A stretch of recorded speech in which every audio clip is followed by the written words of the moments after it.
And when I came up on the car, I hit the brakes really hard.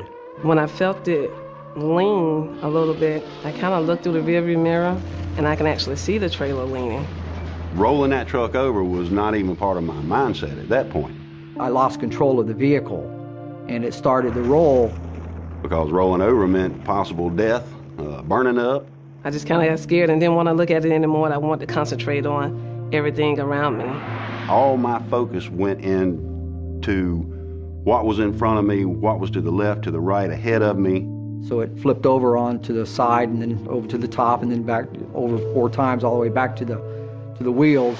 It was all about how am I going to get out of this alive. It was very scary. It was very scary. It could have been my family in that car, or anybody's family.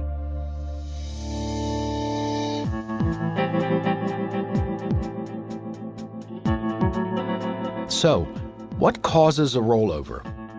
The answer you get most often is driving too fast for road and weather conditions.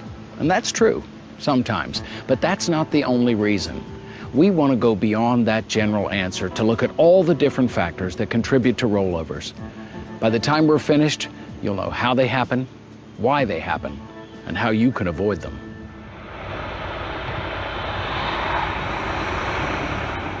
Rollovers can happen anywhere. You probably think most tank truck rollovers happen at exit and entrance ramps. The driver misjudges the curve and takes it too fast. But no, rollovers actually happen more often on straight roadways. Why do you think that is? It's probably because you're more focused on the road when you approach that exit or entrance ramp. Not so much on the straight roads. So our job here is to help you maintain that focus on all roadways. To do that, we'll look at several issues that affect the potential for a rollover. They include vehicle design and performance, load effects, highway factors, and driver factors. Let's start with the design and performance of cargo tank trailers. The first thing you need to know is the impact of a high center of gravity. Everything has a center of gravity.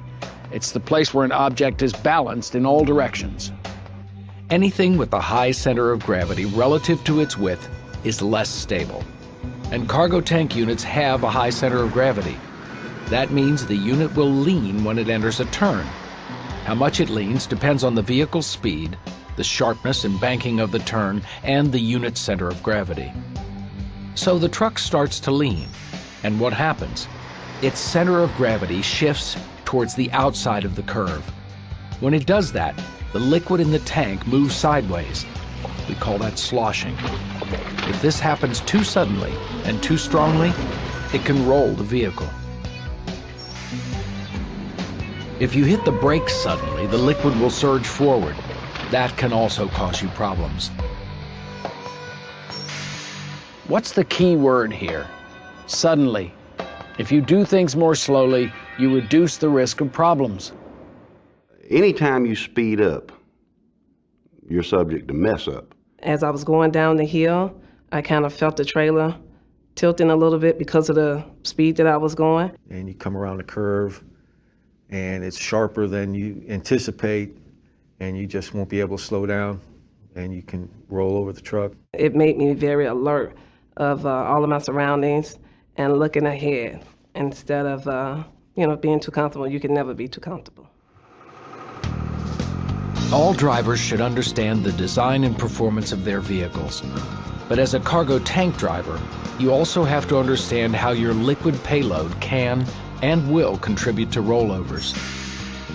So let's talk about load effects. Drivers who've rolled over will often tell you their load shifted. They'll say the load shift caused the rollover.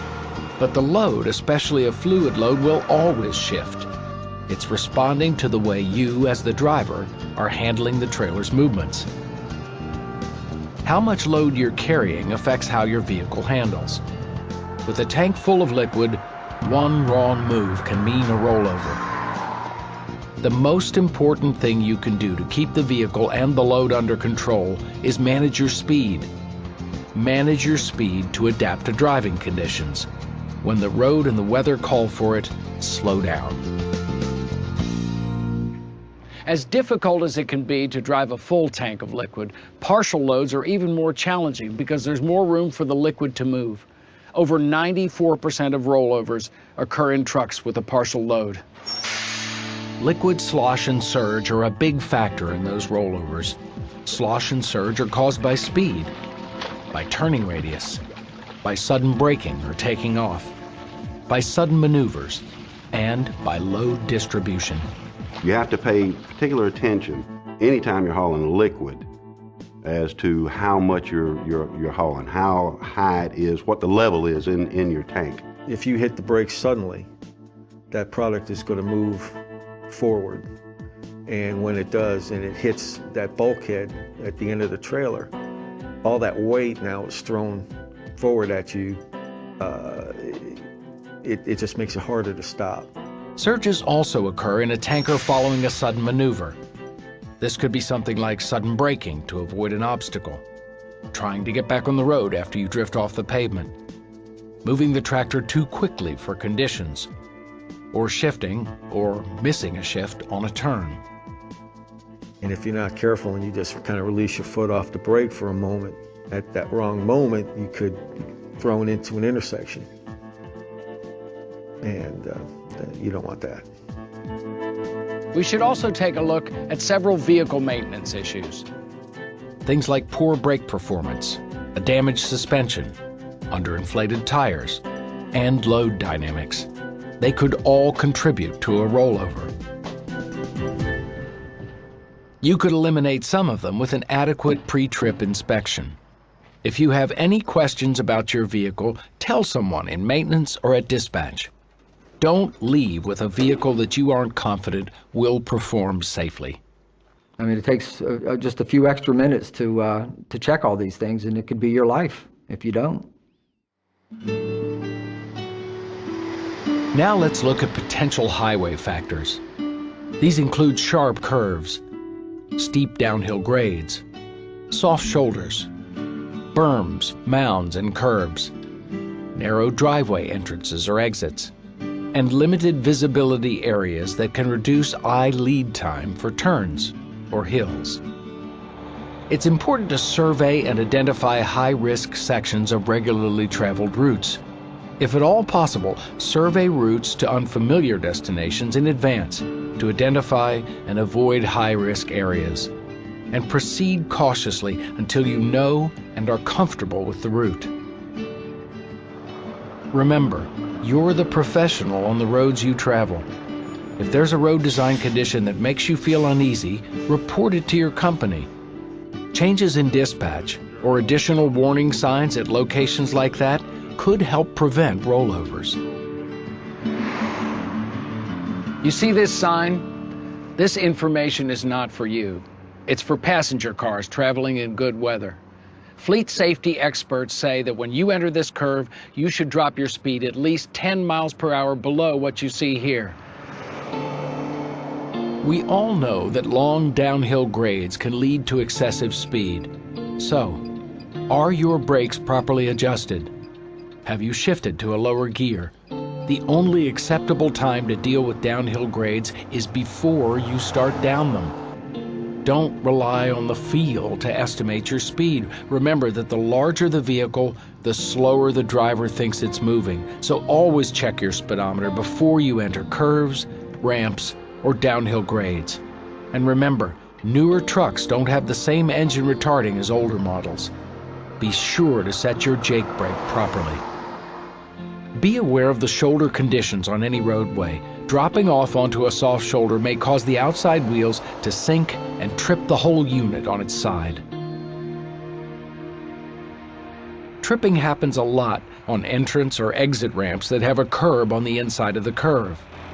When you're traveling a little too fast, the tanker wheels will track inside of the tractor wheels.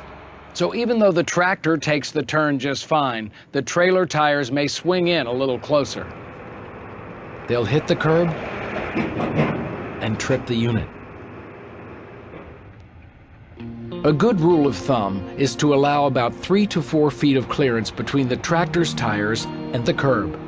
That way, the trailer tires should be clear of the curb, even if off-tracking occurs. An improper recovery can lead to a reverse tripping condition. Let's say you go off the roadway and you try to bring the tractor back onto the roadway too quickly and at too fast a speed. This could trip the unit when the tires hit the shoulder berm or the pavement on the return.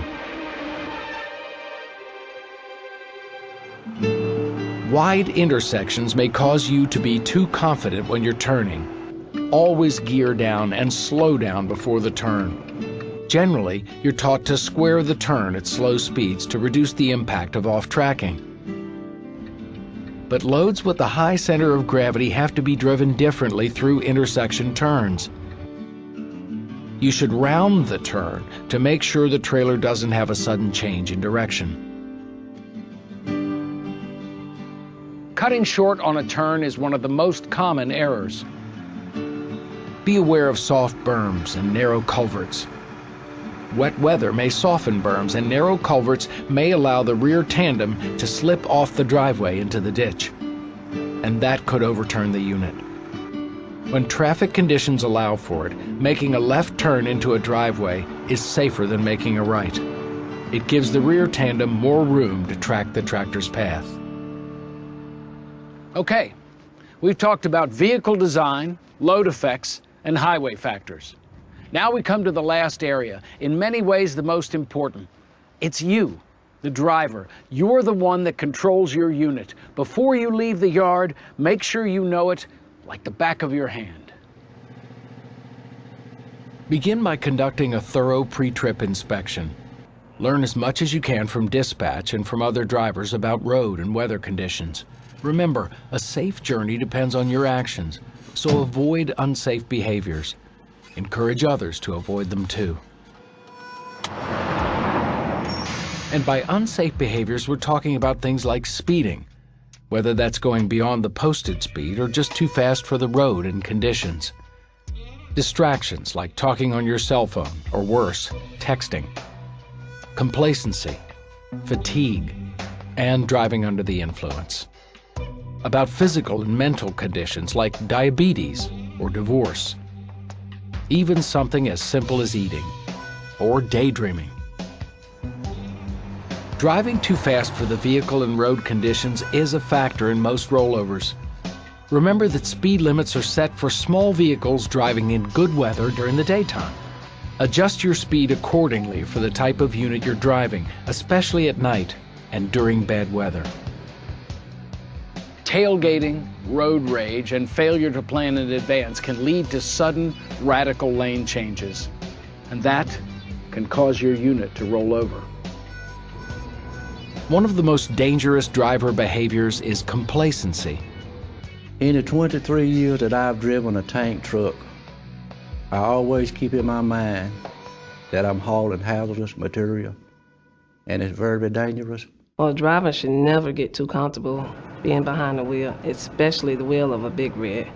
When you get so comfortable and think that you've been driving so long and you have so much experience that you just, it all becomes natural to you, you're gonna mess up because something is gonna get you that you're not expecting.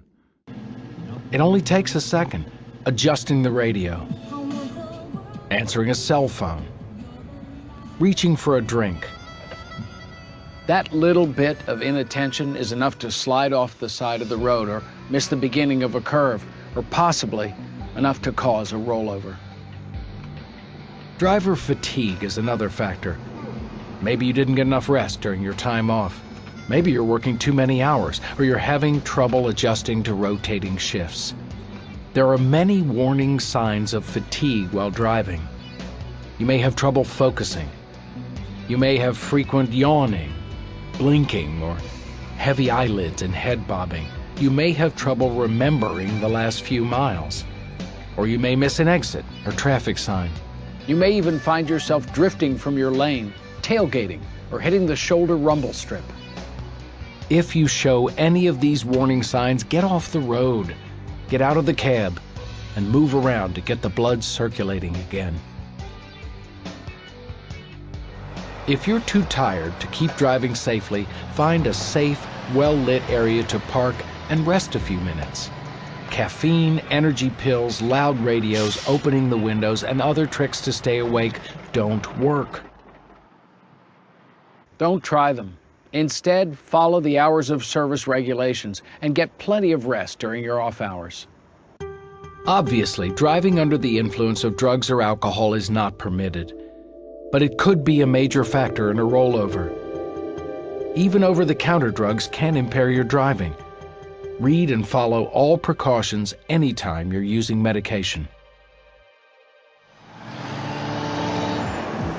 Well, there you have it. Rollovers happen too often in the cargo tank industry. They can be severe, and they can mean the release of hazardous materials. And they can happen because of the design and performance of the trucks, because of the characteristics of the roadway, and because of the actions and behavior of the driver.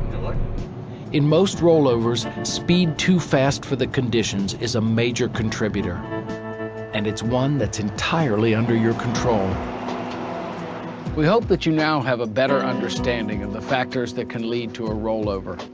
And we hope that you're better prepared as you head out on the road. The bottom line is simple. Rollover crashes are preventable. Rollover crashes are unacceptable, and you are the key to eliminating them.